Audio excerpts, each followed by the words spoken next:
Hello, and welcome to Quiet History. Tonight we are going to the sea. Not the polite, familiar sea of summer holidays and postcards. We are going to the Mediterranean in the 16th century. A sea that smelled of salt and pine tar and fear. A sea crossed by galleys with 300 oarsmen who had no choice about being there. A sea where the difference between a merchant and a pirate depended entirely on which flag was flying and who was doing the asking. For most of its history, the Ottoman Empire was a land empire, a horse empire, an empire of mountains and plains and siege warfare, of janissaries and artillery, and carefully planned infantry tactics. The Ottomans rose to power by being extraordinarily good at things that happened on land. They were not, by origin or temperament or tradition, a seafaring people. And then, in the space of a single generation, they became one of the most formidable naval powers the world had ever seen. How that happened, who made it happen, what it cost, what it won, and what was eventually lost, is one of the most remarkable stories in the long history of the Mediterranean. It involves two brothers who started as small-time corsairs on the coast of Tunisia and ended up commanding fleets that shaped the balance of power between empires. It involves a cartographer who drew the first accurate map of the Americas while working for an Ottoman admiral. It involves a battle in 1538 that established Ottoman dominance over the Mediterranean, and a battle in 1571 that was celebrated across Europe as the end of that dominance, and yet wasn't. It is a story about what it means for a civilization to reach beyond what it knows, about the cost of that reaching, about the gap between winning a battle and winning a sea. The man who made this transformation possible did not come from Istanbul. He did not come from a military family, or a court tradition, or an administrative background. He came from the sea itself, from the specific world of the North African corsairs, who had spent the previous century operating in the margins between the great powers of the Mediterranean, and who had developed, in that marginal space, a practical mastery of the sea that no established navy could match. His name, to the Europeans who feared him, was Barbarossa. To understand what he built, you need to understand what he came from. You need to understand the Mediterranean in the early 16th century, its winds and its politics, its choke points and its calms, the specific texture of a world where the difference between pirate and admiral was mostly a question of who was paying your salary at the time. You need to understand what it meant to control a sea. So get comfortable. Let the day go. Because we are going to stand at the edge of the 16th century Mediterranean and watch an empire learn to sail. Chapter 1. A land empire looks at the water. The Ottomans did not fear the sea. They simply did not think about it very much. There is a telling detail in the Ottoman conquest of Constantinople that illustrates the empire's relationship with naval power in this period. Mehmed II, in preparing the siege of 1453, needed to get his fleet into the Golden Horn, the inlet that formed the northern harbor of Constantinople, and that was protected by a massive chain stretched across its entrance. The Byzantine and Genoese defenders had the chain. Mehmed could not break it. His solution was to drag his ships overland. He had a road built along the hillside north of Galata, greased with animal fat, and he had 70 or 80 ships hauled out of the water at the Bosphorus shore, placed on wooden cradles, and pulled by teams of men and oxen up the hill, across the ridge, and down into the Golden Horn. It took a day and a night. The Byzantines, watching in disbelief, could not mount an effective counter. They had not imagined this was possible, and their defenses were oriented toward the water. It worked. The Ottoman fleet was in the Golden Horn. Constantinople fell. The episode is often told as a story about Mehmed's ingenuity and determination, which it is. But it is also a story about the limits of Ottoman naval capacity at this moment. A navy that owned the water around Constantinople would not have needed to drag its ships overland. Mehmed got around the chain because he had to, because he did not have the naval dominance to force the chain directly. 20 years later, he would have. The dockyards were growing. The fleet was improving. The empire was learning. But in 1453, the solution to a naval problem was a land solution. Mussels and grease and a road. That tells you where the Ottoman Empire's center of gravity still was. The shift that was coming. The transformation of the Ottoman Empire from a land power that happened to have a navy into a genuinely maritime power required a different kind of person than the Sipahis and Janissaries, who were the backbone of Ottoman land warfare. It required people who thought about the sea the way cavalry officers thought about terrain, not as an obstacle, but as a medium, a space with its own logic and its own opportunities. Those people existed.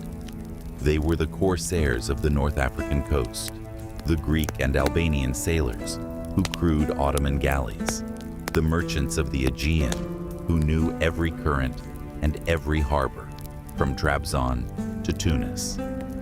The empire had been orbiting around this knowledge for decades without fully incorporating it. What changed in the early 16th century was that the knowledge found its way to the top. This is worth understanding because it shapes everything that comes later. The Ottoman Empire was built by people who were extraordinarily good at movement across land.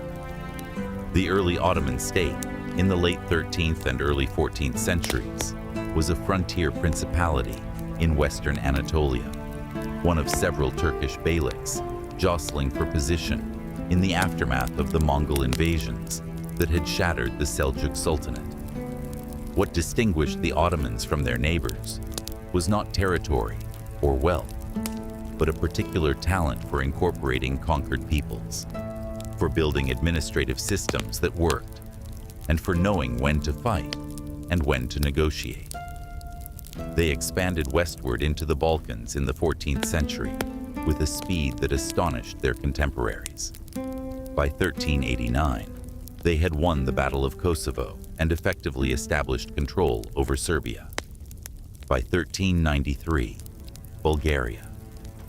By 1453, Constantinople, the city that had been the capital of the Eastern Roman Empire for 1100 years, fell to Mehmed II after a siege of 53 days.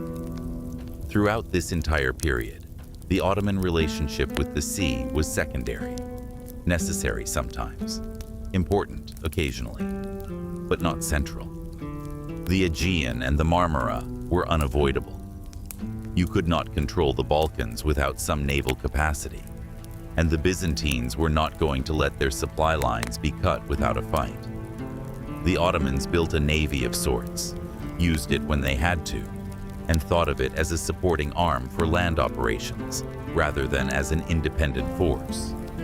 The sea, in the early Ottoman mind, was what separated you from the next piece of land you wanted to take. There is a deeper reason for this orientation, and it has to do with the people who actually lived on the coasts of the Mediterranean in the 15th century. The sea belonged to others. The Venetians had been maritime traders for 500 years and had the financial and technical infrastructure to prove it. The Genoese, their bitter rivals, had their own extensive network of colonies and trading posts, stretching from Crimea to Gibraltar. The Knights of St. John, established on roads after being driven from the Holy Land, were professional naval warriors who treated the sea between their island and the Ottoman coast as their personal hunting ground for Muslim shipping. Against all of these, the early Ottoman Navy was a blunt instrument. It could transport troops.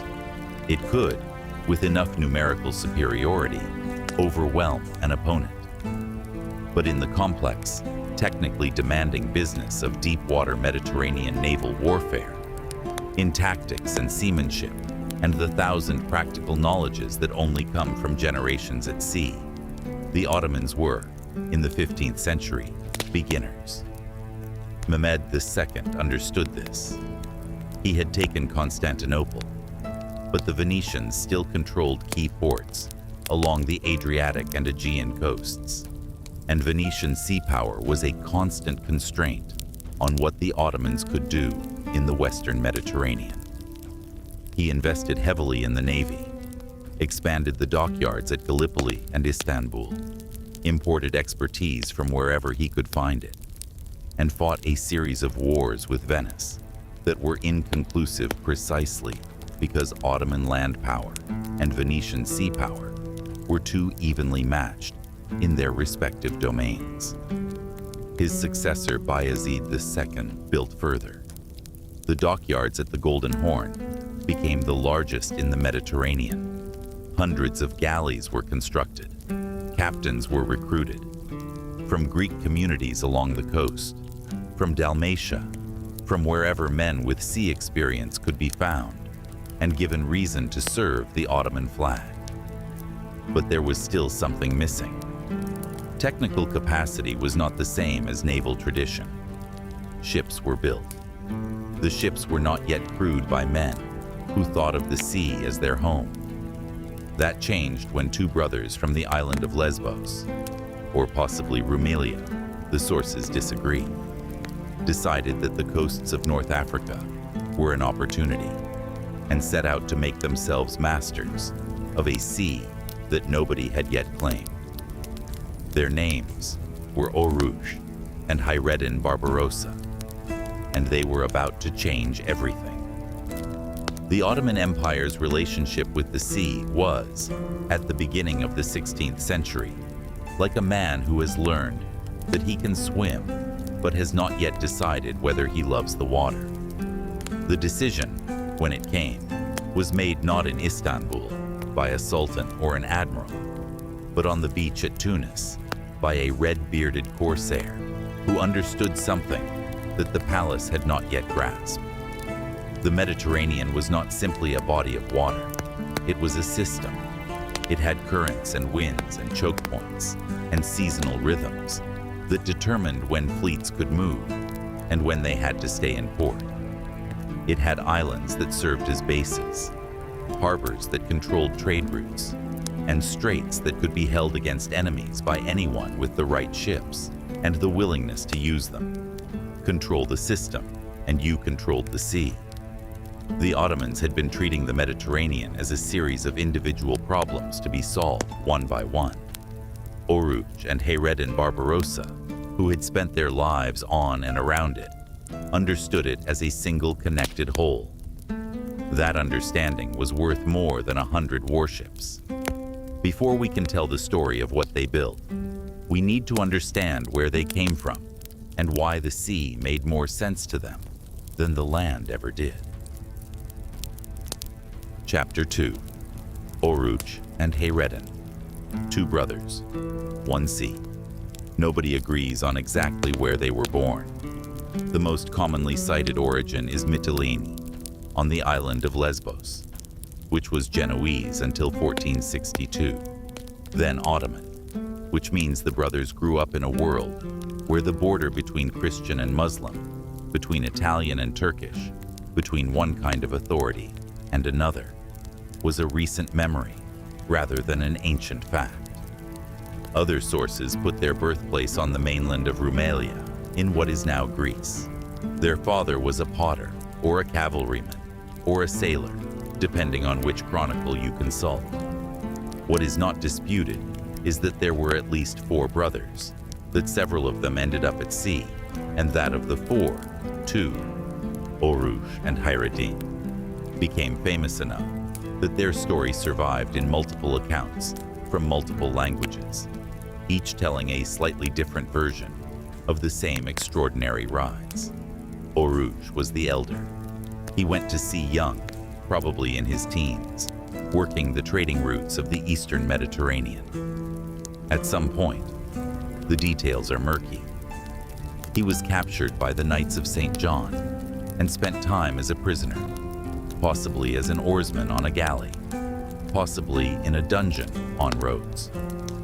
The experience, whatever its exact form, gave him two things: an intimate understanding of his enemies and a profound, permanent hatred of the knights.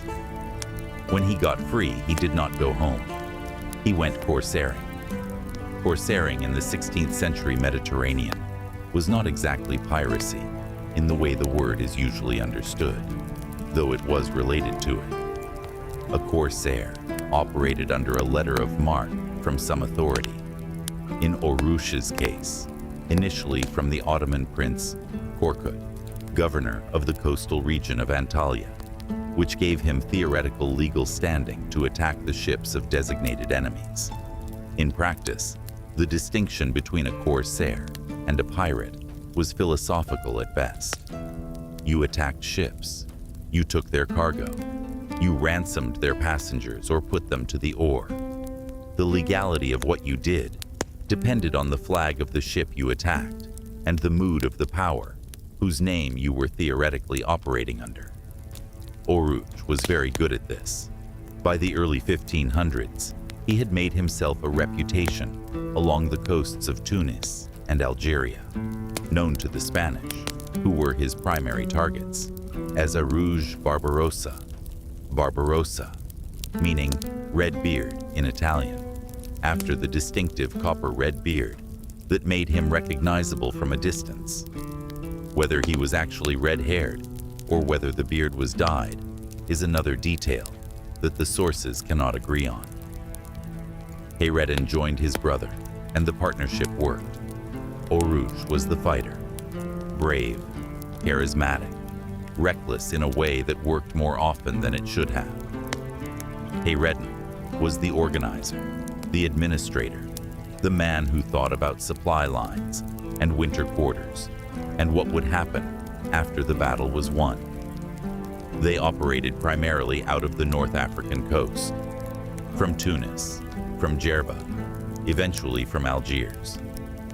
The coasts of North Africa were, at the beginning of the 16th century, in a state of considerable political confusion. The Hafsid sultans of Tunis had authority that did not extend far from their capital. The Spanish were expanding their presence along the coast, following the completion of the Reconquista in 1492. They held several coastal enclaves, including Oran, which they took in 1509, and Bougie, which fell in 1510. The Zayanid sultans of the interior were fighting everyone. Into this confusion, the Barbarossa brothers inserted themselves with characteristic boldness. In 1516, Oruç took the city of Algiers, not with an army, but with a negotiation, then a coup, then a murder. The previous ruler, Salim al-Tumi, had invited Oruç's help against the Spanish. Oruç accepted the invitation, arrived with his men, and then had Salim strangled in his bath. It was the kind of move that shocked his contemporaries and established exactly the kind of authority that shocked contemporaries rarely contest. He held Algiers. He fought the Spanish. He lost his left arm at the siege of Bougie. It was blown off by a cannon, and thereafter fought one-armed, which his men found either terrifying or inspiring, probably both. In 1518, the Spanish sent a large expedition against him, and he was killed in the fighting near Tlemcen, cornered while trying to ford a river. Hayreddin inherited everything: the title, the territory, the fleet, and the problem. The problem was that without Oruç's personal authority, none of it was stable. The Spanish were pressing. Local rulers were unreliable. The Ottoman connection, which had been useful but arm's length under Oruç, now needed to become something more formal if Hayreddin was going to survive. He made a decision that would change the history of the Mediterranean. He wrote to Selim Furs in Istanbul and offered to place Algiers under Ottoman suzerainty, to become, in effect, an Ottoman vassal, providing the Sultan with a naval presence in the Western Mediterranean in exchange for recognition and, crucially, troops. Selim sent him 2,000 janissaries and the title of Governor-General of Algeria. It was one of the most consequential administrative decisions in Ottoman history. At a stroke, the Ottoman Empire had acquired a presence in the Western Mediterranean that it had never had. Not through conquest, not through diplomacy, but through the ambition of a one-eyed corsair who understood that the only way to be safe was to have the most powerful Islamic state in the world formally on his side. Hayreddin Barbarossa was now an Ottoman governor. He was also, still, a corsair. And the combination of those two things was something the Mediterranean had never seen before. He spent the next decade consolidating his position in North Africa, fighting the Spanish, raiding the coasts of Italy and Spain, liberating, or so he framed it, and the framing mattered, Muslim populations from Spanish control. In 1529, he captured the Peñón de Algiers, a fortified Spanish position on a small island just off the harbor that had given the Spanish a chokehold on Algerian trade. He besieged it, took it, and demolished it, using the rubble to build a causeway connecting the island to the mainland, a piece of engineering that transformed the harbor of Algiers from a dangerous anchorage into a defensible naval base. He was building infrastructure. Corsairs raided. Admirals built. By the early 1530s, Hayreddin Barbarossa was the most capable naval commander operating in the Mediterranean.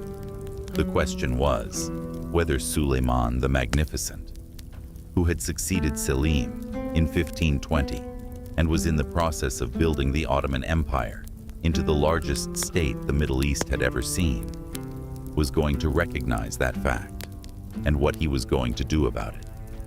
He recognized it. In 1533, he summoned Barbarossa to Istanbul. There is something worth saying about the geography of the world into which Hayreddin Barbarossa inserted himself, because it shapes everything about his strategy and his success. The North African coast, in the early 16th century, was not the political vacuum that European accounts sometimes imply. It had cities, Tunis, Algiers, Tripoli, that were sophisticated urban centers with centuries of history, substantial merchant communities, and intellectual cultures that had been producing scholars and administrators and artists, while much of Europe was still early medieval. The Hafsid court in Tunis was a center of Islamic learning. The population of Algiers, when Oruç took it, was a polyglot community of Berbers and Arabs and recently arrived Andalusian Muslims who had been expelled from Spain.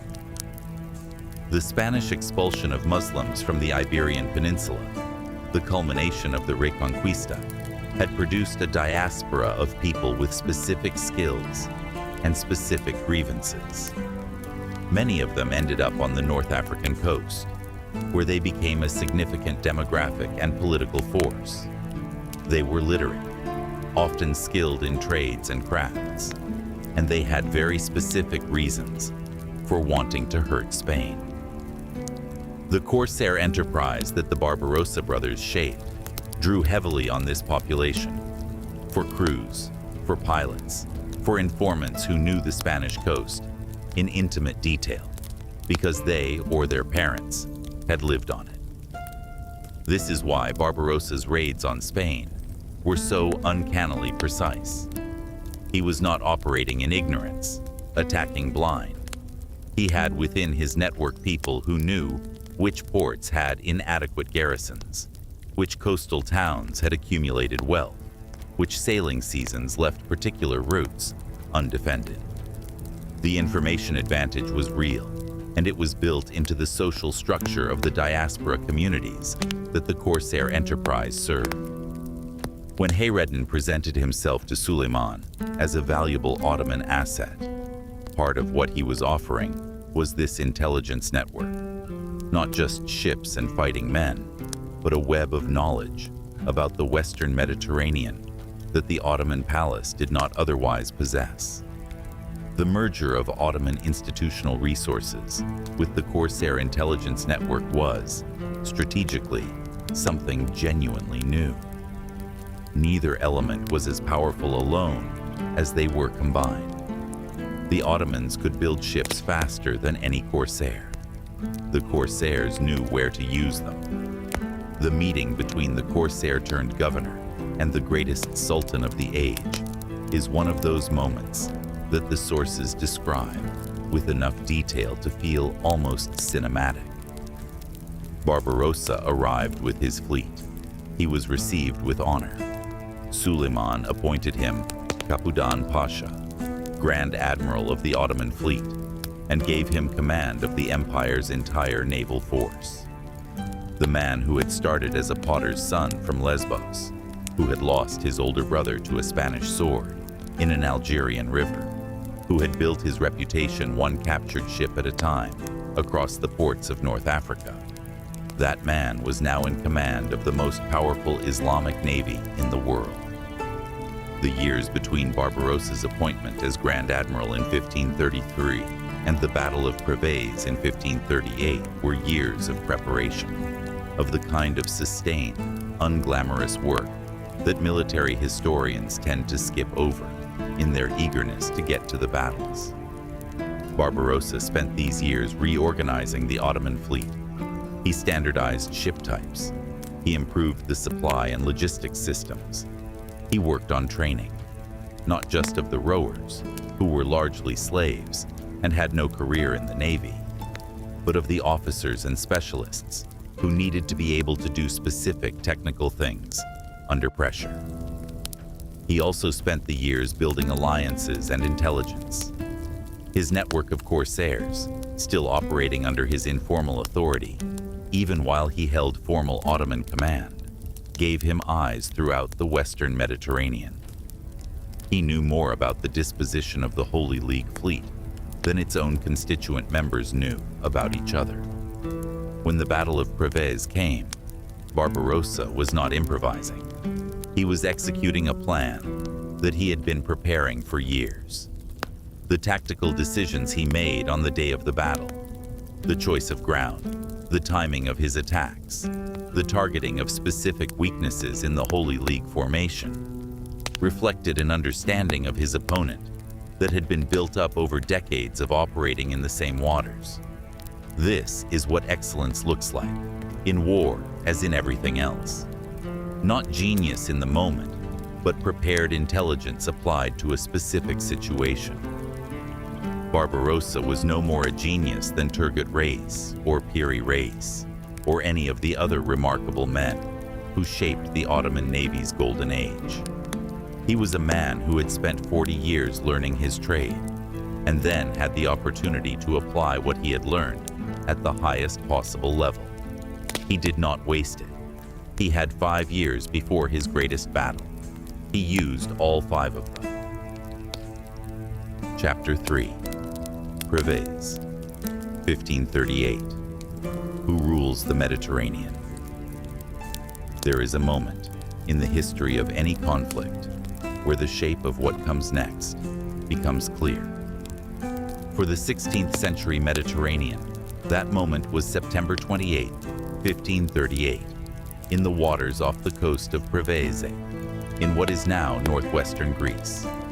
On one side, the Holy League, a coalition assembled by Pope Paul III, and including the naval forces of Venice, the papacy, the Habsburgs, Genoa, and the Knights of Malta, perhaps 302 warships in total, commanded by the Genoese Admiral Andrea Doria, the most celebrated Christian naval commander of his age. On the other side, the Ottoman fleet under Hayreddin Barbarossa, 122 galleys and smaller vessels, outnumbered by a factor of nearly 3-1. Barbarossa won, not narrowly, not by luck or surprise or the caprice of weather. He won decisively, destroying or capturing a significant portion of the Holy League fleet while losing almost nothing himself. And he did it through a combination of tactical patience, superior seamanship, and a clear-eyed reading of what his opponent would and would not do.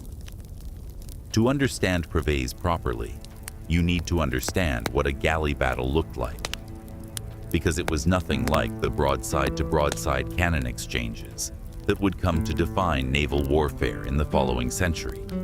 A Mediterranean galley in the 16th century was fundamentally a ram with oarsmen. It was long and low, typically about 40 meters in length, but barely 5 meters wide, and propelled by between 150 and 300 oarsmen arranged in banks along the sides. At the bow, it had a bronze ram and increasingly artillery, usually a single large cannon firing forward, flanked by smaller guns. The galley was fast over short distances, maneuverable in ways that sailing ships were not, and deadly in calm weather. In rough seas, it was a catastrophe. Too low, too narrow, too vulnerable to swamping. Galley tactics were essentially the tactics of ancient warfare translated onto water. You tried to ram your opponent's oars, immobilizing their ship. You tried to bring your bow guns to bear while staying out of theirs. And then, when you had crippled them, you boarded. Hand-to-hand combat on the decks of damaged ships. The battle decided by the quality and ferocity of the soldiers you carried. This meant that galley warfare rewarded aggression and close engagement. It also meant that fleet commanders had to stay close to the fighting, because command and control over a fleet of galleys with no radio and limited visibility across the chaos of a close engagement required the admiral to be near the center of events. Andrea Doria was 65 years old at Preveze, a professional sailor of impeccable reputation, cautious by temperament, and in command of a coalition fleet whose constituent parts did not entirely trust each other. The Venetians and the Genoese had been rivals for generations. The papal galleys had their own agenda.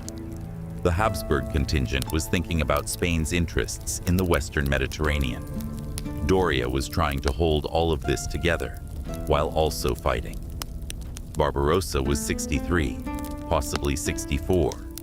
The sources are vague about his birth year, as they are about everything else in his early life. He had spent 40 years at sea. He did not command a coalition.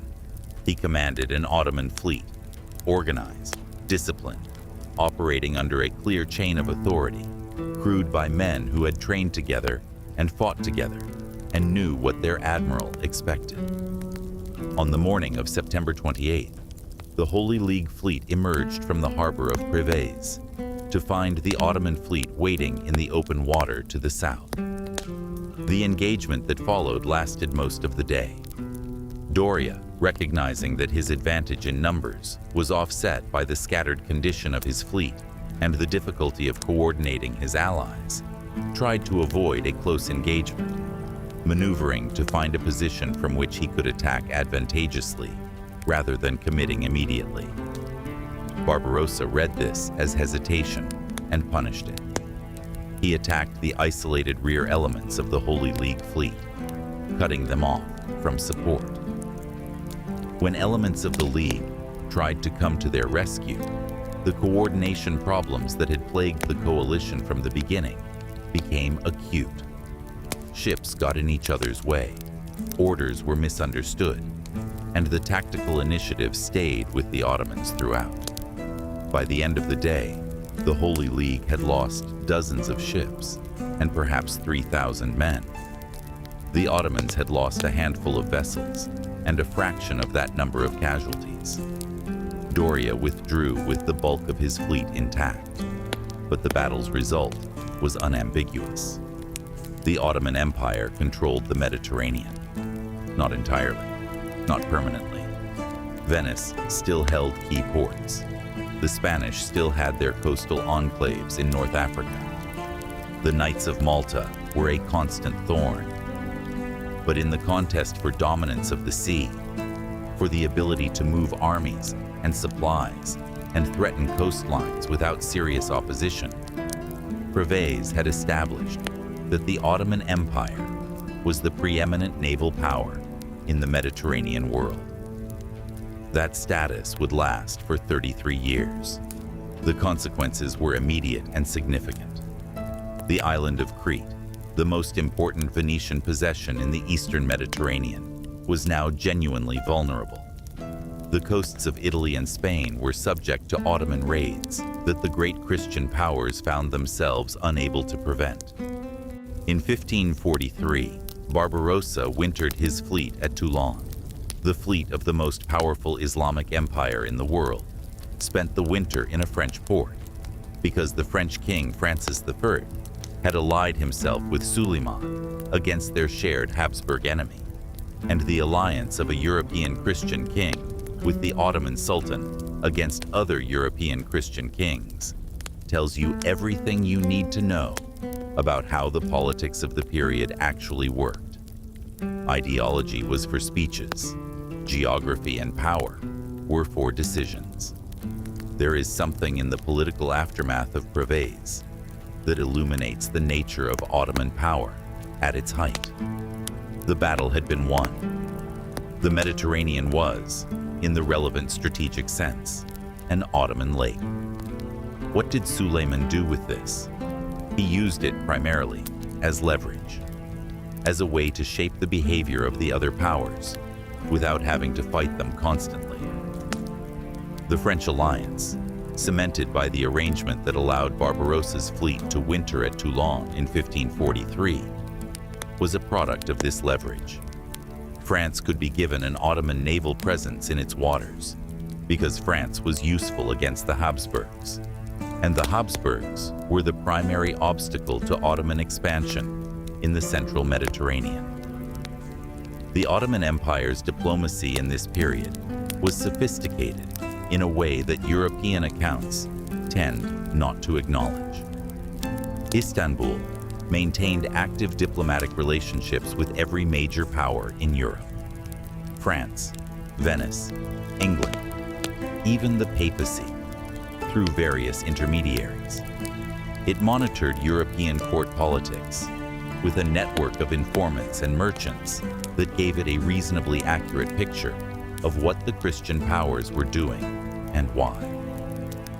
The naval dominance that Preveze established was not used simply to raid. It was used as a diplomatic instrument. The implicit threat that Ottoman sea power could be directed against any European power that crossed the Sultan's interests, and the implicit promise that it could be withheld from enemies of those who cooperated. This is sophisticated statecraft, and it produced sophisticated results. France remained an informal Ottoman ally for much of the 16th century, and the Habsburg-Ottoman conflict that shaped European politics for the better part of a century was in part managed, rather than fought to a conclusion. Barbarossa's fleet made all of this possible. The sea that he had secured was not just a military asset. It was a foreign policy instrument of the first order. Barbarossa died in 1546 in Istanbul, in his palace on the Bosphorus, of natural causes. He was somewhere in his early 70s, which was remarkable for a man who had spent his entire life in one of the most violent environments in the world. The Ottoman historians recorded his death with elaborate eulogies. A mosque was built in his honor at Beşiktaş, on the European shore of the Bosphorus, and his tomb stands there still. It is worth reconstructing what it actually looked like to command a galley fleet in the 16th century, because the reality is very different from the clean lines and orderly formations of paintings. A fleet of 100 galleys at sea was an extraordinarily complex logistical operation. Each galley needed water, and galleys with 200 or 300 men aboard consumed water at a rate that required replenishment every few days. Each galley needed food, twice daily for the crew, though the oarsmen's rations were calculated at the minimum necessary to keep them rowing, not the minimum necessary to keep them healthy. Each galley needed spare oars, because oars broke in battle and needed to be replaced immediately. Each galley needed spare cordage, spare sailcloth, tools for emergency repairs. A fleet of 100 galleys needed a supply train of smaller vessels carrying all of this. And the supply train was a constant vulnerability. Slower than the galleys, less maneuverable, easy to attack. Protecting the supply train while also fighting was one of the central problems of galley warfare. The other central problem was coordination. Signals at sea in the 16th century were limited. Flags, cannon shots, the movement of lanterns at night. A flagship could communicate with nearby ships reasonably effectively. Communicating with ships at the edge of a large formation in the noise and confusion of a battle was enormously difficult. Commanders who tried to exercise precise tactical control over large fleets during engagements generally failed. The fleets that succeeded tended to be the ones whose individual galley captains knew what was expected of them without needing to be told, who could read a situation and act appropriately within a shared understanding of the commander's intent. This is why the cultivation of experienced, trusted subordinates was so important to admirals like Barbarossa and Turgut. The battle would be won or lost by decisions made by captains who could not consult their admiral in the moment. The admiral's job was to create the conditions for success before the battle, choose the right ground, and position his fleet to take advantage of opportunities that his subordinates could see and exploit without waiting for orders. At Preveze, this worked perfectly. The Ottoman captains knew what Barbarossa wanted.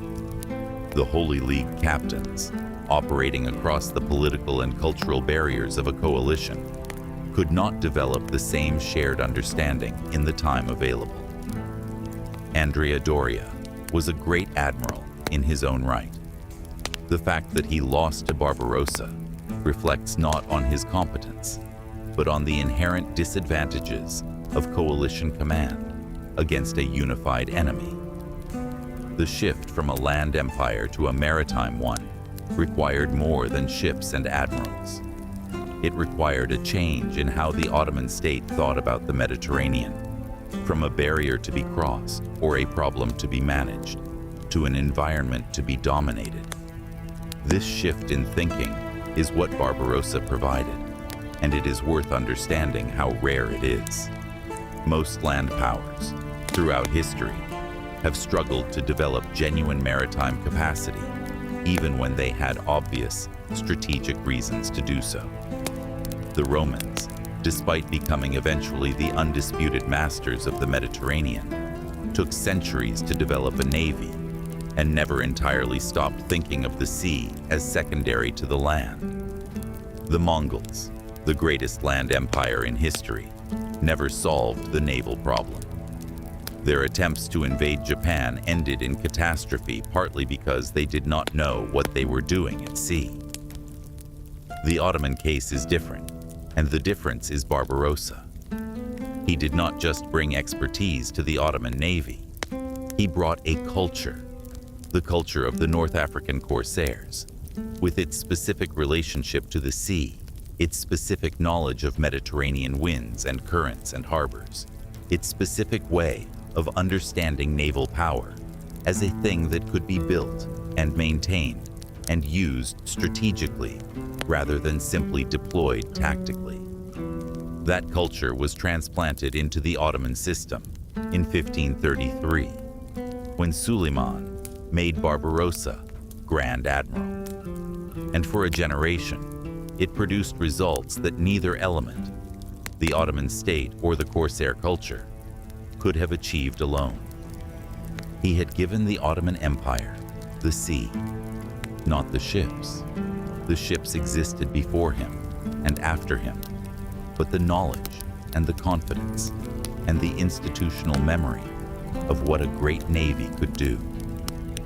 His successors would use that inheritance in different ways, with different results. Chapter 4. Turgut Reis, the Admiral who never stopped moving. If Hayreddin Barbarossa was the man who built the Ottoman Navy into a great power, Turgut Reis, known to his European contemporaries as Dragut, was the man who proved that the Navy could operate without him. The distinction matters. Great institutions die with great men if they have not created the capacity for leadership to reproduce itself. Barbarossa, whatever his other qualities, understood this. He had trained subordinates, promoted talent from the ranks of the Corsairs, and built a corps of experienced naval commanders who could lead independently. Turgut Reis was the most capable product of that system. He was born around 1485 on the coast of Anatolia, near the ancient city of Bodrum, into a poor family. He went to sea young, was noticed by an Ottoman commander for his ability, and eventually came into contact with Barbarossa's network in the early 1520s. By the time of Preveze, he was already one of the most feared Corsair commanders in the Western Mediterranean. In 1540, he was captured by a Genoese fleet under the command of Andrea Doria's nephew, Giannattino, and spent nearly 4 years as a galley slave, chained to the oar on a Christian galley, pulling for the benefit of the same Genoese family, whose fleet he had been raiding for years. The story of his eventual ransom is one of the stranger footnotes to 16th century diplomacy. Barbarossa negotiated his release, trading a quantity of money and a Genoese merchant whose ship had been captured. When Turgut finally reached the Ottoman fleet, Barbarossa is supposed to have said, looking at the condition of his old friend, "Now you know what your oarsmen feel." Whether the story is true or embellished, it points at something real. The Corsair world was one of extraordinary reversals of fortune. The man commanding a galley today might be pulling its oar tomorrow. The men at the oars, the rowers, the slaves, the prisoners of war, the criminals sentenced to the bench, were the invisible labor force without which none of the naval glory was possible. Their story is almost entirely lost, which is itself a kind of historical fact. The powerful leave records, the powerless do not. Turgut returned to the sea with, if anything, more ferocity than before. Through the late 1540s and into the 1550s, he raided ceaselessly along the coasts of Italy and Spain, attacked the Knights of Malta, and secured Ottoman influence along the North African coast. In 1551, operating in conjunction with Ottoman forces, he took Tripoli from the Knights of Malta with almost no resistance. The Knights had been holding it reluctantly, undermanned and underfunded, and they gave it up without much of a fight. Tripoli would remain an Ottoman possession for the next 3 centuries. He was made governor of Tripolitania, then of Tripoli, then of the entire coast. He never stopped raiding. There is something in the records about Turgut that distinguishes him from Barbarossa, and it is worth naming. Barbarossa was charismatic, politically brilliant, and operated at the level of grand strategy. He negotiated with sultans and made alliances with French kings and thought about the Mediterranean as a whole. Turgut was simpler and, in his own domain, more completely himself. He understood the sea tactically. the specific reading of wind and current, the exact calculation of where a ship could pass and where it could not, the assessment of a coastal fortification's weaknesses, in a way that his contemporaries found almost supernatural. He knew the Mediterranean the way a cartographer knows a map, not as a body of water, but as a system of possibilities and constraints, where every headland and every anchorage and every change in the prevailing wind meant something specific to a man who knew how to read it. This knowledge had practical consequences. His raids were astonishingly precise. He appeared where he was not expected, took what he came for, and was gone before a response could be organized. The coasts of Sicily and Calabria, the toe of Italy's boot, lived in genuine terror of him for 2 decades. The Spanish crown spent enormous resources trying to stop raids that could not be predicted, because the raider understood the sea better than anyone defending against him.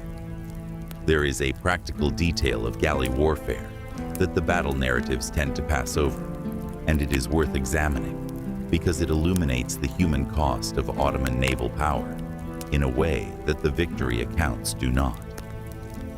The oarsmen who powered the galleys were, in the Ottoman fleet, primarily slaves. Some were captured at sea, sailors and passengers from Christian ships taken by corsairs. Some were prisoners of war, captured during land campaigns and assigned to the fleet rather than to agricultural labor. Some were convicted criminals, sentenced to the oar by Ottoman courts as punishment for serious offenses. A small number were free paid workers, mostly specialists whose skills were too valuable to waste on the bench. The conditions on a galley were severe by any standard. The oarsmen ate twice daily, a portion of ship's biscuit, and, if supplies permitted, some dried legumes or salt fish. They slept on their benches, chained by the ankle to the rowing bench during the day, unchained at night, to prevent the chain from rusting to their skin. In bad weather, they were often kept chained continuously. The rowing itself was punishing. A galley making speed in combat required the oarsmen to row at a pace that could not be sustained for long. The sprint pace that was needed to close with an enemy or escape one was physiologically sustainable for minutes, not hours. The normal cruising pace was more manageable, but over the course of a campaign season that might last 6 months, the cumulative toll on the oarsmen's bodies was enormous. Medical care for oarsmen was minimal. Mortality from exhaustion and disease was high. The records are incomplete, but estimates of the annual replacement rate for galley slaves, the proportion who died or became too incapacitated to row and had to be replaced, range from 10 to 30% per year. This is the foundation on which the Ottoman naval glory was built. Every fleet that Barbarossa commanded, every battle that Turgut Reis won, was powered by the muscles of men who had been stripped of their freedom and pressed into service under conditions that killed a significant fraction of them every year. The Venetian and Spanish and Genoese fleets operated the same way. The human cost of galley warfare was not an Ottoman peculiarity. It was a Mediterranean institution, practiced by all sides in the ongoing conflict with equal thoroughness. But it is worth naming specifically because the accounts that celebrate the admirals tend to be silent about the oarsmen. The great victories of Preveze and Djerba were won by named commanders whose deeds are recorded. They were won on the backs of men whose names were not worth recording. In 1560, at the Battle of Djerba, Turgut and the Ottoman fleet under Piale Pasha destroyed a Spanish-led coalition fleet that had come to dislodge the Ottomans from their position at the island of Djerba, off the Tunisian coast. It was the largest naval engagement in the Mediterranean since Preveze, and the result was similar. Another significant defeat for the forces attempting to challenge Ottoman naval supremacy.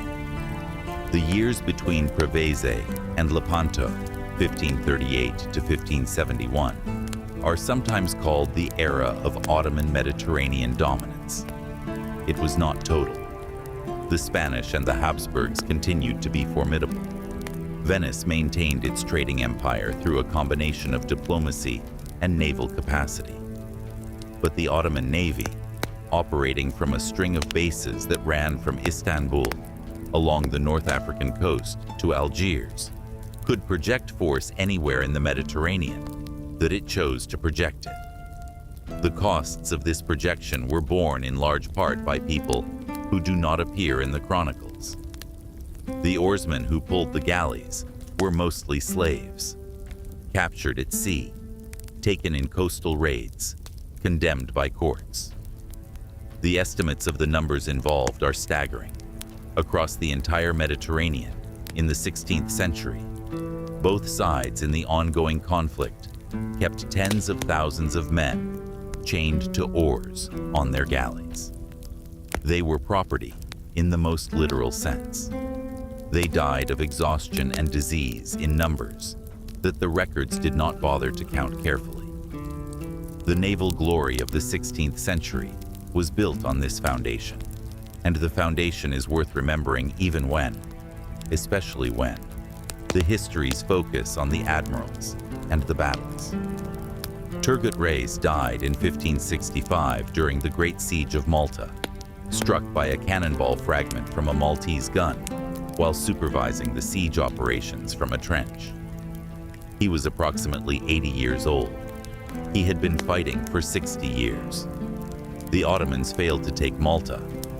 It was the first significant Ottoman setback in a generation of military expansion, and Turgut's death during the siege was taken by both sides as a sign that something had shifted. He was buried in Tripoli, in a mosque that bears his name still. His tomb became a pilgrimage site. Sailors asked him for protection. The sea had been his world. He had understood it better than almost any man alive. And now he was in the earth, and the sea continued without him. Chapter 5. Ships, Maps, and the Intelligence of the Sea. It is easy, reading the accounts of the great admirals and the great battles, to forget that what made the Ottoman Navy formidable was not primarily the quality of its commanders. It was the system behind them.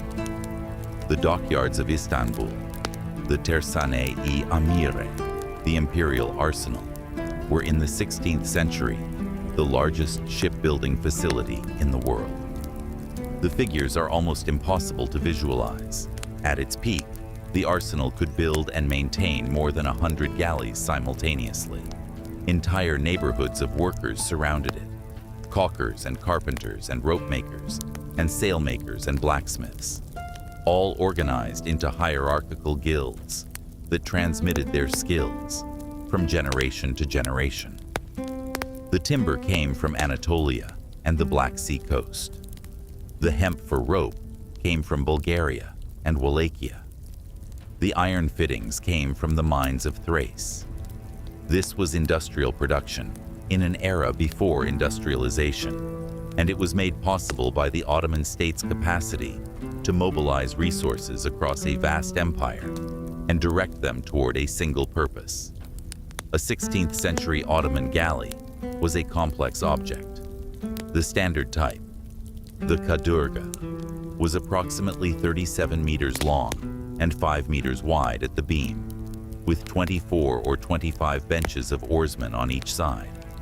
Each bench typically held 3 men at a single long oar, giving a crew of around 150 to 200 rowers.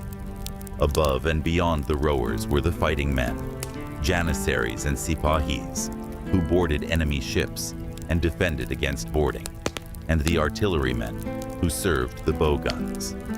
The bow armament varied, but the typical Ottoman galley of the mid-16th century carried a large centerline cannon, capable of firing a stone or iron ball of 40 or 50 pounds, flanked by several smaller guns.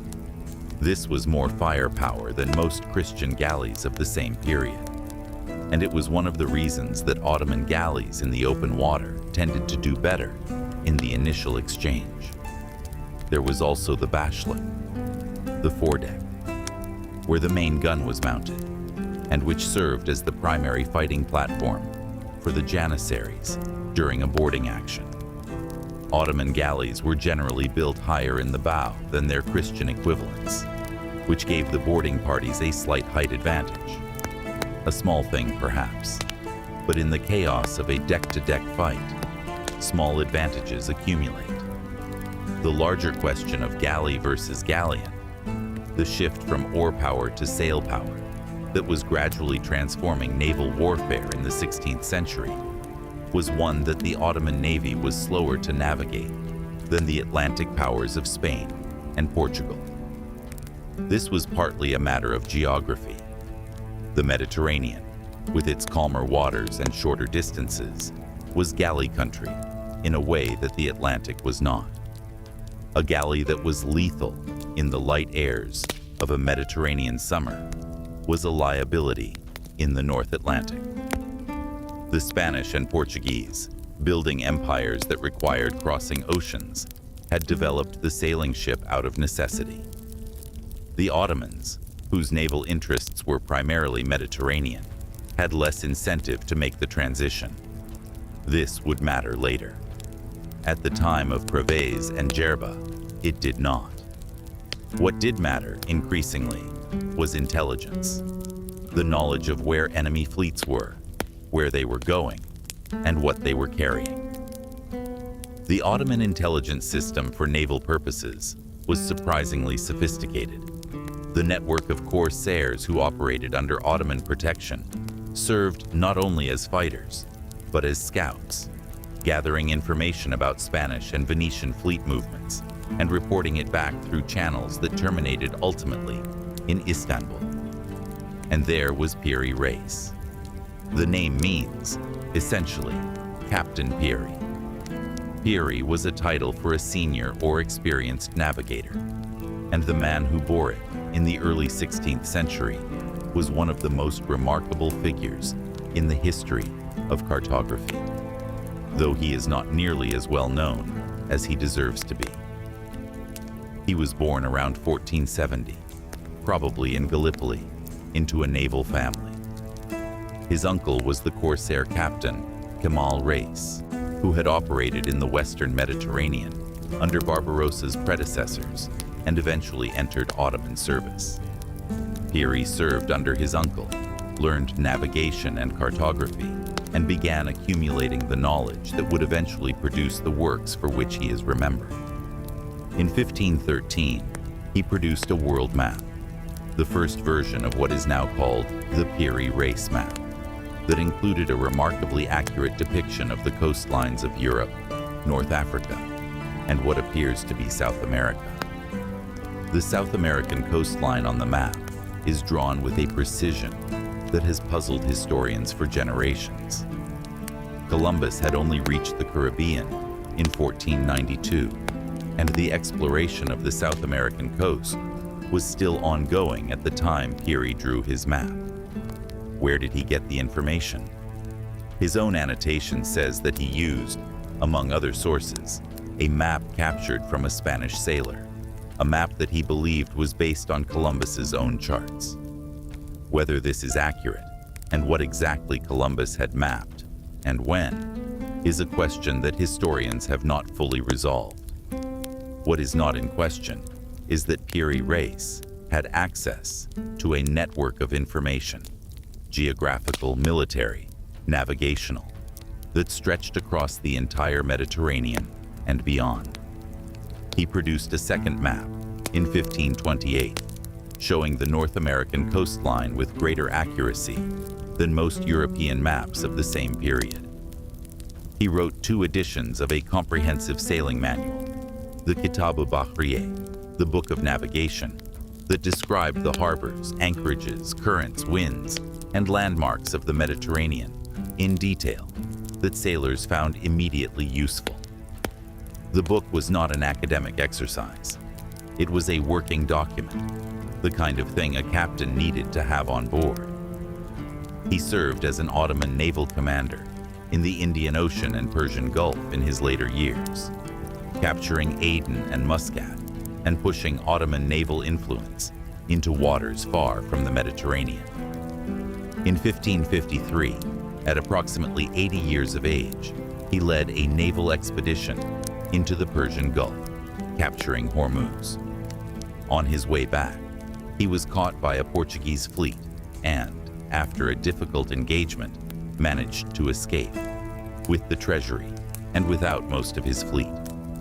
The Ottoman authorities, looking at the result, concluded that losing the fleet was more important than saving the treasury, and he was executed in Cairo in 1554 or 1555, somewhere in his mid-80s, which seems an extraordinary end for a man who had contributed as much to Ottoman naval power as almost anyone in its history.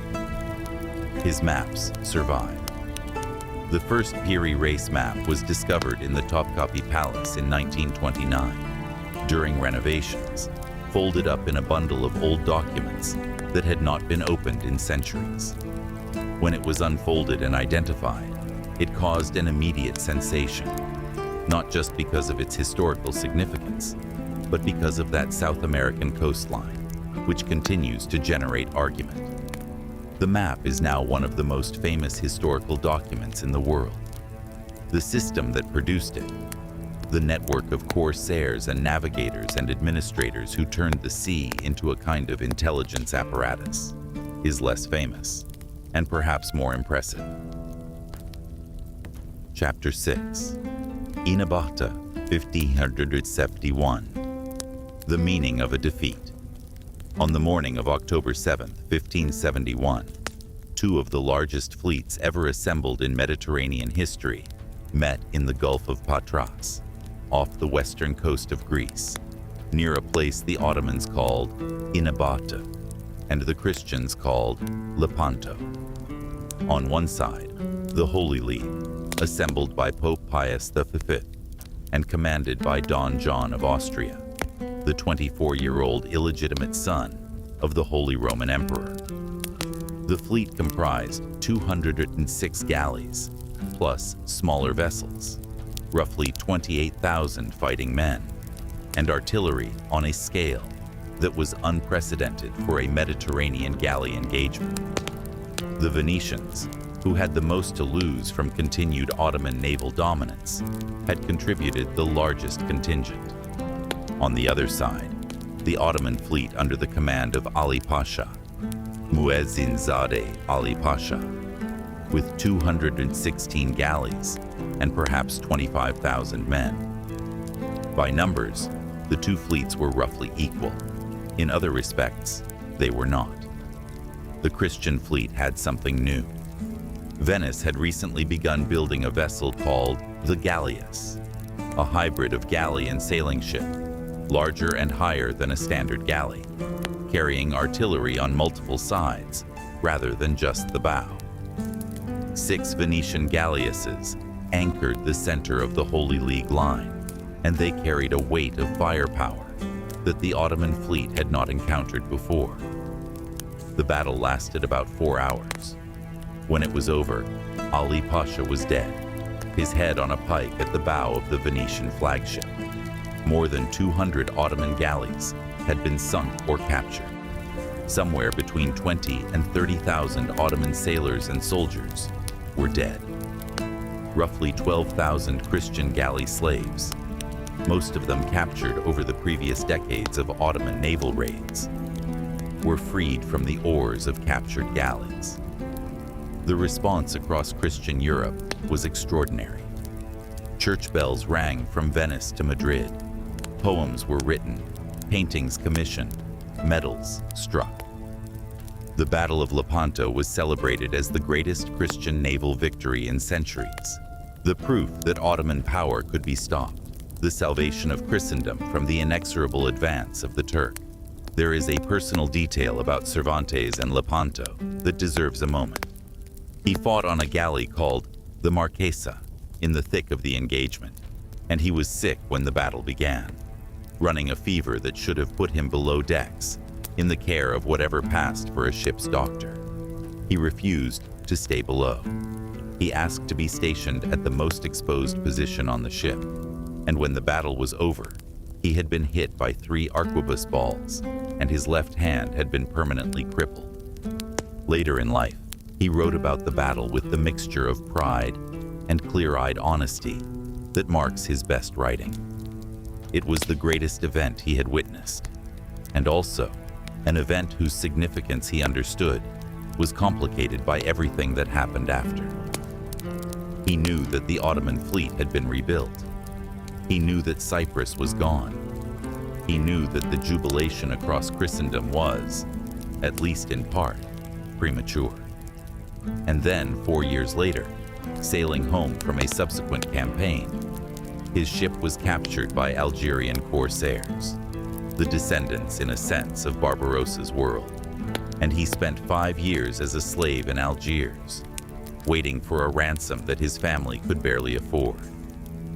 He attempted to escape 4 times. He was caught each time. Each time, he protected his companions by claiming that he alone was responsible, that the plan was his, and the punishment should fall on him. The contemporary accounts describe this as extraordinary courage. Cervantes himself, when asked about it later, said little. He was finally ransomed in 1580 and went home to Spain to write books. The greatest of them is a book about a man who cannot see the world as it actually is, who insists on seeing windmills as giants and inns as castles, and his own romantic delusions as reality. Critics have been arguing about what Cervantes meant for 400 years. I think he knew exactly what he meant. He had lived in the real Mediterranean for 5 years as a slave. He had seen Lepanto from the deck of a galley and seen its aftermath from a cell in Algiers.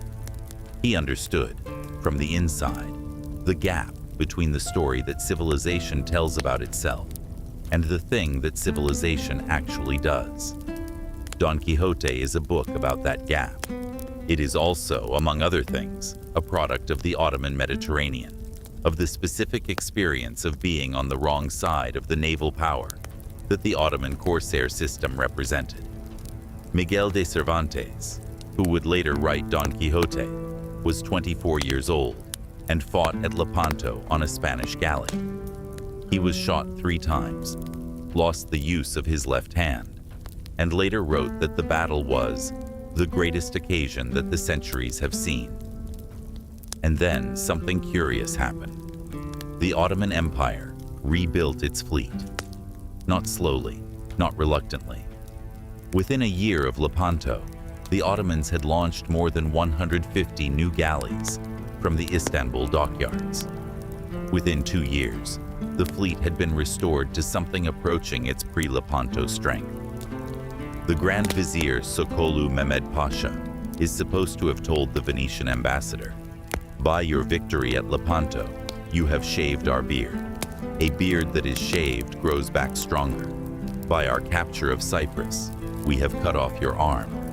An arm that is cut off does not grow back." Cyprus was the point.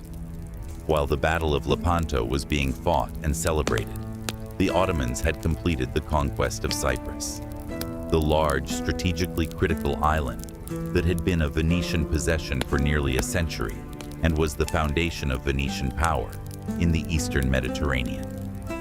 The siege of Famagusta, Cyprus's main city, had ended in August 1571, 2 months before Lepanto. The Venetian commander, Marcantonio Bragadin, had surrendered after 11 months of resistance and was tortured and executed in a way that became one of the most cited atrocity stories of the period. His skin stuffed with straw and paraded through the city. Cyprus was not given back after Lepanto.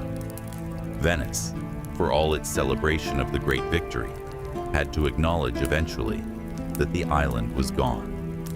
The peace treaty signed in 1573 confirmed Ottoman possession. The standard narrative of Lepanto, Christian victory, Ottoman decline, requires significant adjustment. What Lepanto actually revealed was something more complicated. The Ottoman Navy had been defeated tactically, but it had been defeated in part because it had been fighting a coalition that was better organized and better armed at the moment of contact. The galleasses were a genuine tactical surprise. The Christian fleet had better artillery at Lepanto than the Ottomans expected. The failure to reconnoiter the opposing fleet properly, to understand what it had brought to the battle, was an intelligence failure as much as anything else. The Ottoman system was good enough to recover from the defeat militarily. But Lepanto was also a signal of something that recovery could not entirely address: the gradual technological divergence between the Atlantic maritime powers and the Mediterranean ones, and the Ottoman Navy's particular difficulty in navigating that divergence. The Atlantic powers, Spain, Portugal, England, the Netherlands, were developing sailing ships that made galleys increasingly obsolete. A galleon carrying 60 or 70 heavy guns on 2 or 3 gun decks could destroy a fleet of galleys from a distance, in seas too rough for the galleys to operate in. The future of naval warfare was in the Atlantic, and it was being shaped by technologies that the Ottoman Empire had not invested in developing. This was not because the Ottomans were backward or unintelligent. It was because their strategic situation made different choices seem rational. The Ottoman Empire had a Mediterranean coastline of extraordinary length, with well-established bases and supply networks, and an enemy, primarily the Habsburgs, who also operated primarily in the Mediterranean. Galleys were still effective in that environment. The incentive to invest heavily in Atlantic-style sailing warships was less obvious than it would become in retrospect. But the incentive was there, and it was growing, and the Ottoman response to it was slower than the situation required. Lepanto did not end Ottoman naval power. It revealed a crack in the foundation, a crack that would widen over the following century as the Atlantic powers became more powerful and the Ottoman Navy failed to keep pace. The beard grew back. The arm did not. Chapter 7. The Long Decline. How a Navy Loses the Sea. Empires do not usually lose the sea all at once. They lose it in pieces, in a series of small decisions that seem locally rational and globally disastrous, in the accumulation of missed opportunities and deferred investments, in the gradual widening of gaps that were once small enough to bridge and eventually become too wide to cross. The Ottoman Navy's long decline after Lepanto is a case study in this process. It was not sudden, and it was not the result of any single catastrophe. It was the product of several decades of choices, made by different people for different reasons, that collectively produced a navy that could no longer do what a great navy needed to do. The first issue was technological. We have already touched on the galley versus galleon question, and it bears returning to, because it is central to everything that follows. By the late 16th century, the Atlantic maritime powers were not just building better individual ships. They were developing a whole system of naval warfare, tactics, training, logistics, command structures, that was organized around the capabilities of large sailing warships rather than oared galleys. The sailing warship of the 17th century could carry more artillery over longer distances in worse weather, with a smaller crew than any galley. The crew savings alone were enormous.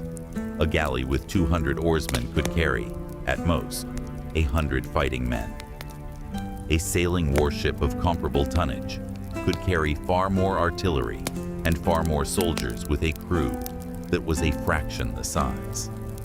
The economic arithmetic of naval power was shifting decisively away from the galley. The Ottomans understood this, at least partially. There were attempts, in the late 16th and early 17th centuries, to build sailing warships. Kadurga were supplemented with larger vessels called Barsalar and Kalyan. But the Ottoman Navy never made the transition as completely or as quickly as its rivals. The Mediterranean, with its calmer seas and shorter distances, was more forgiving of the galley's limitations. The North African corsair bases, which were the empire's forward naval positions, were better suited to galleys. The transition required building new kinds of ships, training new kinds of sailors, and developing new kinds of tactics, all simultaneously, while also maintaining the existing fleet and continuing to fight active campaigns.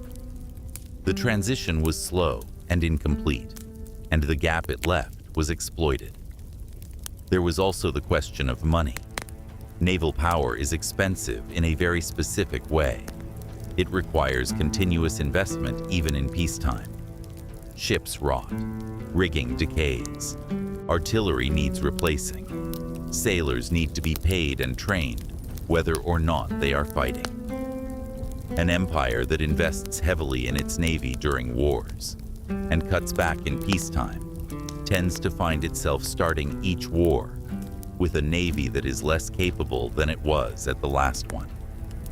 The Ottoman Empire, in the 17th century, faced financial pressure from multiple directions simultaneously.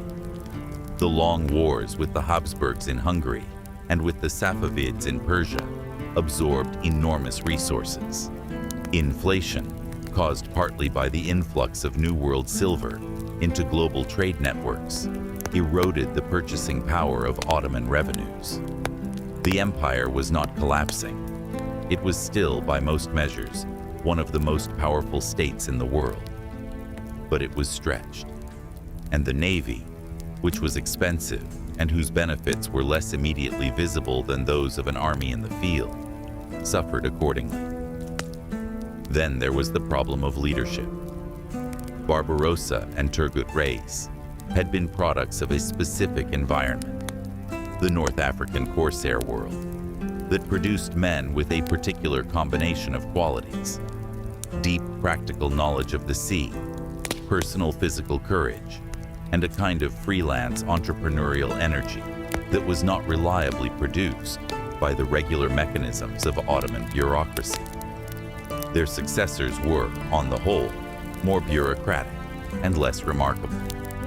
The position of Kapudan Pasha, Grand Admiral, became a prize in the Ottoman court politics of the 17th century, assigned on the basis of connections and influence rather than naval competence.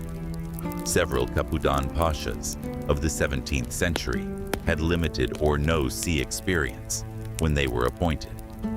This was not unusual in the period. The same problem plagued most navies of the era, where social status and court favor often determined command assignments, regardless of professional qualifications. But the Ottoman Navy, which had been built to such a significant degree on the expertise of men who had spent their lives at sea, was particularly vulnerable to the loss of that expertise at the top of its command structure. There is a counterintuitive aspect of the Ottoman Navy's decline that is worth making explicit. The decline did not happen because the Ottoman Empire was economically failing. Throughout the 17th and most of the 18th century, the Ottoman Empire remained a very large, very wealthy state. Its annual revenues were competitive with those of the major European powers. Its population was substantial. Its agricultural and commercial base was intact. The problem was allocation, not absolute capacity. Naval power in the age of sailing warships was extraordinarily expensive relative to any previous era, because the ships themselves had become so sophisticated and so large. A ship of the line, the capital ship of the sailing navy era, cost roughly as much to build and equip as a small town's annual economic output. To maintain a competitive battle fleet required building new ships constantly, because old ships rotted and damaged ships often could not be economically repaired. The Ottoman state, facing this requirement simultaneously with the requirement to maintain large land armies for ongoing wars in Hungary, Persia, and the Caucasus, made choices. The land armies were more immediately necessary. Land threats were direct and urgent. Naval threats were more indirect. The Navy received less than its strategic position warranted. The result was a Navy that was adequate for most purposes, but not excellent. Not capable of the kind of aggressive, sustained, long-range operations that had characterized the Barbarossa era. A defensive navy, sufficient to protect the empire's coastlines and maintain the Black Sea as an Ottoman lake, but not sufficient to project power into the Atlantic or to challenge the European naval powers in open water. By the time the empire fully understood what it had lost, the gap was very large. The Battle of the Dardanelles in 1656 illustrated the consequences. A Venetian fleet under the Admiral Lorenzo Marcello entered the Dardanelles, the strategic strait connecting the Aegean to the Sea of Marmara, and engaged the Ottoman fleet guarding it. The Ottoman fleet was defeated, and the Venetians established a blockade of the strait that threatened Istanbul's food supply and caused a political crisis in the capital. The man who ultimately resolved the crisis was Köprülü Mehmed Pasha, who became Grand Vizier in 1656 and applied his characteristic combination of ferocity and competence to restoring order. The navy was reformed, funding restored, new ships built. The Venetians were eventually forced to lift their blockade. The crisis passed. But the Dardanelles episode pointed at something real. The Ottoman Navy was no longer the dominant force in its own primary theater of operations. A Venetian fleet, Venice, which had been under Ottoman strategic pressure for most of the previous century, had penetrated to within sight of Istanbul. The Ottoman Navy won some battles and lost others in the 17th century. The conquest of Crete, begun in 1645 and completed in 1669, was the last major Ottoman naval offensive operation, and even it took 24 years to complete an island conquest that Barbarossa would have measured in months. The navy of the early 18th century was a capable defensive force, able to protect Ottoman coastlines and control the Black Sea, but it was no longer capable of projecting power into the Western Mediterranean or challenging the European naval powers in open water. The sea that Barbarossa had given the empire, piece by piece, over the course of a remarkable life, was being given back, piece by piece, over the course of a century. The last great chapter of Ottoman naval history would come in the 18th and early 19th centuries, as the empire struggled to modernize its fleet in the face of European technological advance. But that is a different kind of story. The story of reform and its limits, of the collision between tradition and necessity, of an empire that knew it was falling behind and did not know how to stop. The story of the Golden Age, the age of Barbarossa and Turgut, of Preveze and Gerba, of an Ottoman fleet that made the Mediterranean tremble, was over. Chapter 8. What the Sea Remembers. History has a strange relationship with the losers of the long game. The Ottoman Navy is, in the accounts most people encounter, a footnote to the story of European naval supremacy. Lepanto gets a paragraph or two in the standard histories. Barbarossa gets a name check.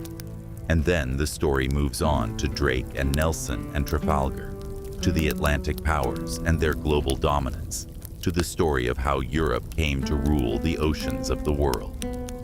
This is understandable.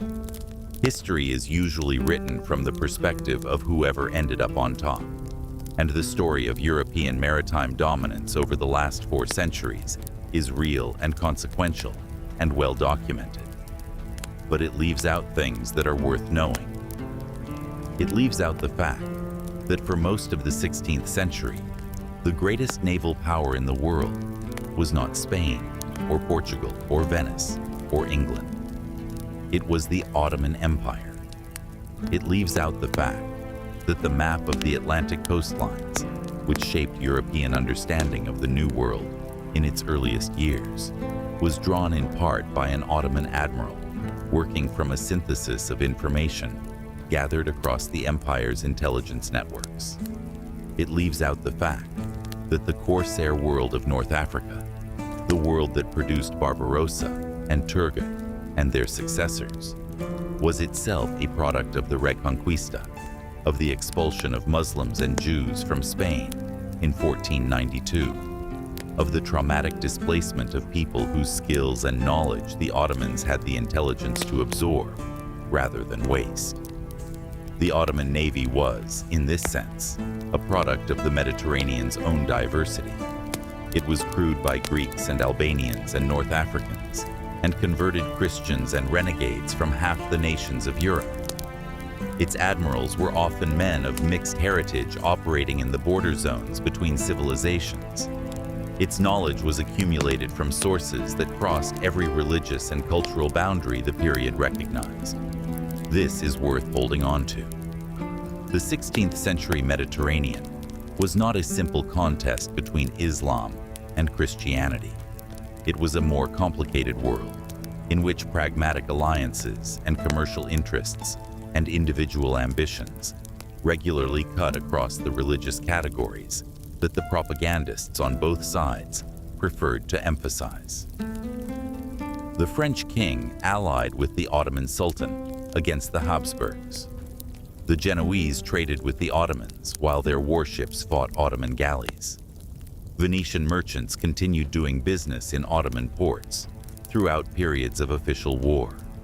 Individual Christians converted to Islam and rose to command Ottoman fleets. Individual Muslims were ransomed and traded and lived in Christian cities. The sea does not care about categories. The sea cares about who knows how to sail it. There is also the question of what the Ottoman Navy meant for the people who lived along its margins, the people of the North African coast, the populations of the Mediterranean islands, the communities of the Aegean and the Adriatic, who found themselves alternately protected and terrorized by the shifting balance of naval power. For the Muslim populations of North Africa, Barbarossa was a liberator, the man who drove out the Spanish and established a political authority that, for all its violence, was at least not the violence of the Inquisition. For the Christian populations of the Italian and Spanish coasts, who lived in genuine fear of corsair raids for more than a century, the memory was of a different kind. Entire coastal villages in Calabria and Sardinia and the Balearics were depopulated by the raids of the 16th century, their inhabitants carried into slavery in North Africa. These were the same events, seen from different sides. The Ottoman Navy did not just win battles, it moved people, enslaved them, ransomed them, displaced them, scattered them across the Mediterranean in patterns that reshaped the demographics of the region. The great Admiral Turgut Reis raided the island of Gozo, Malta's sister island, in 1551 and carried off the entire population, 5,000 or 6,000 people, into slavery. The island was depopulated for years afterward. This kind of violence was not unique to the Ottomans. The Knights of Malta raided Muslim shipping with equal ferocity. The Spanish enslaved Muslim populations along the North African coast. The corsairing world was, for everyone who lived in its shadow, a world of precarious existence where your status as a free person could change with the weather and the direction of the wind. But it is worth being specific about the Ottoman Navy's costs as well as its achievements, because the costs were borne by people who did not write the chronicles. There is a final irony in the story of the Ottoman Navy that is worth stating plainly. The empire that built the most powerful Mediterranean navy of the 16th century had, by the 19th century, come to depend on European powers for the construction and maintenance of its fleet. The same naval technology gap that had opened after Lepanto and widened through the 17th and 18th centuries had by the 19th century become so large that the Ottoman Navy was essentially purchasing naval capacity from abroad rather than producing it domestically. This is a measure of how far the decline had gone, not just in the Navy, but in the broader technical and industrial capacity of the empire. The arsenal at Istanbul, which had once been the largest shipbuilding facility in the world, was producing ships of the previous generation, while European yards were producing the next.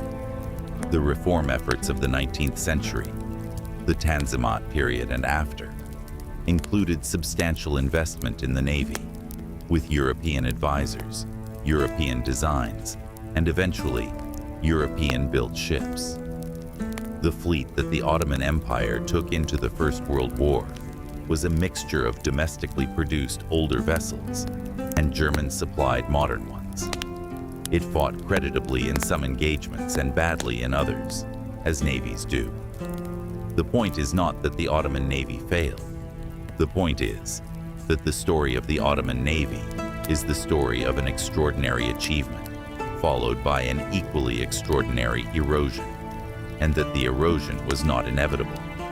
It was the product of choices made by individuals and institutions across 2 centuries that collectively produced a result that none of the individual decision-makers would have chosen if they had been able to see it clearly. History rarely announces its turning points. The choices that determined the Ottoman Navy's fate were made in peacetime administrative offices and dockyard accounts and court politics, not in the heat of Preveze or the aftermath of Lepanto. They were made by people doing their best within constraints they understood only partially. That is, usually, how the large things happen.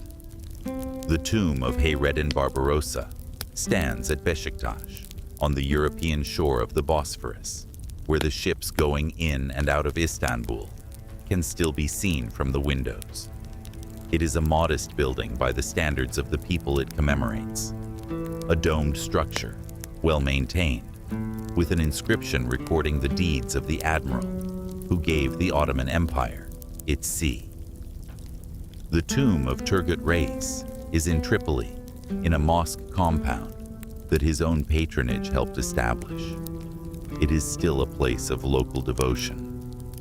The map of Piri Reis hangs in the Topkapi Palace Museum in Istanbul, behind glass, in a room full of visitors who often do not know quite what to make of it. A fragment of parchment covered in careful handwriting, with a coastline that should not be there. These are the things that remain. The ships are long since rotted or sunk. The oarsmen are long since dead, their names unrecorded, their suffering unacknowledged by any monument.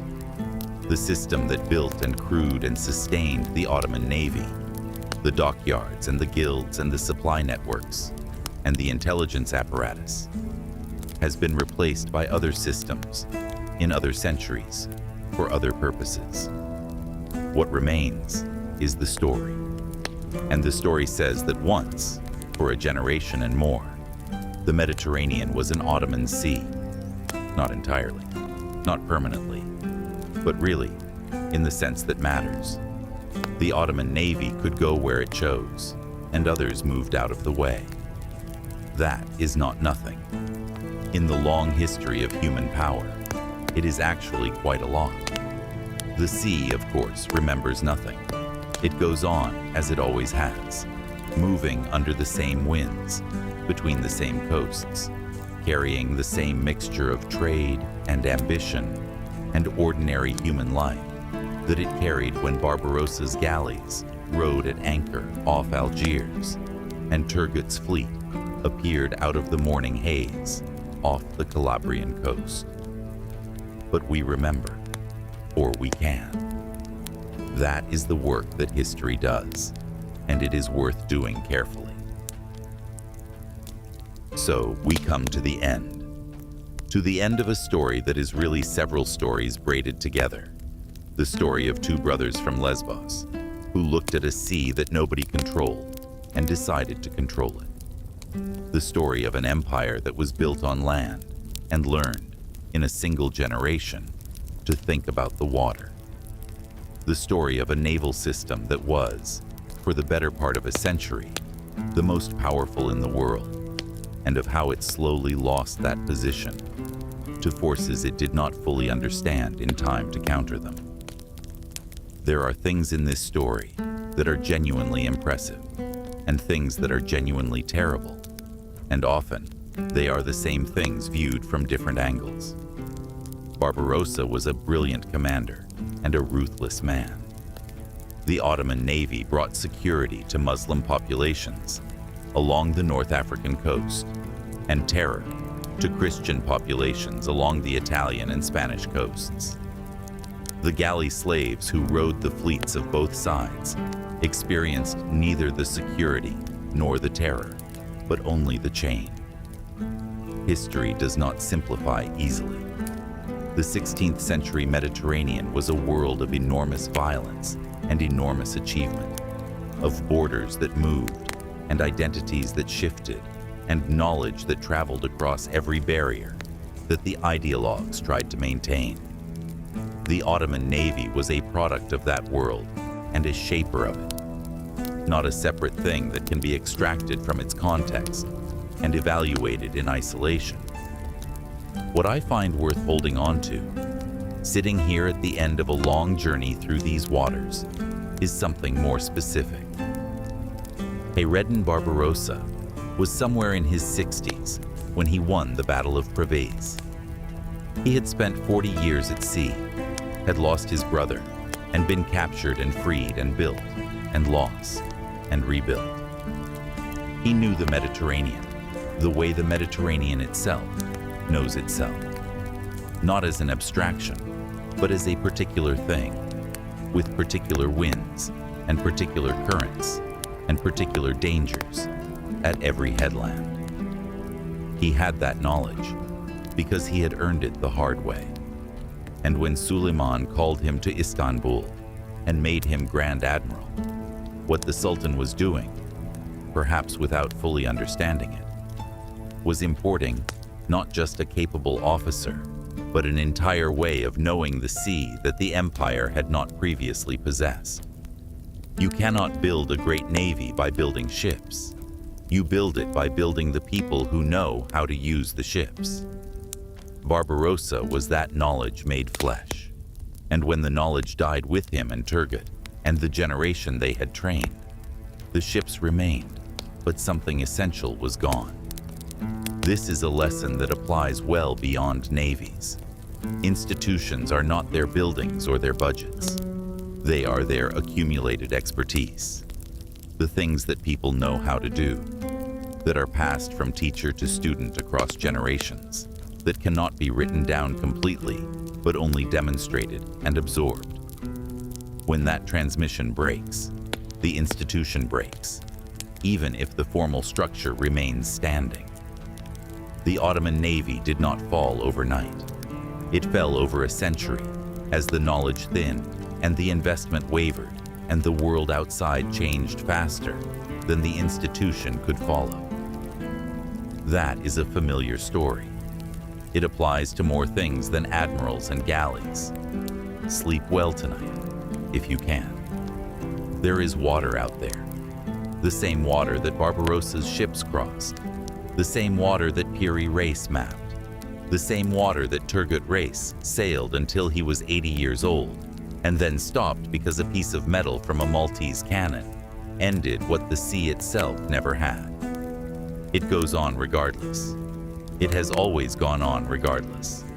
But the people who knew it best, who could read it and name it and feel the change in the wind that meant something specific to a navigator who had been on the water for 40 years.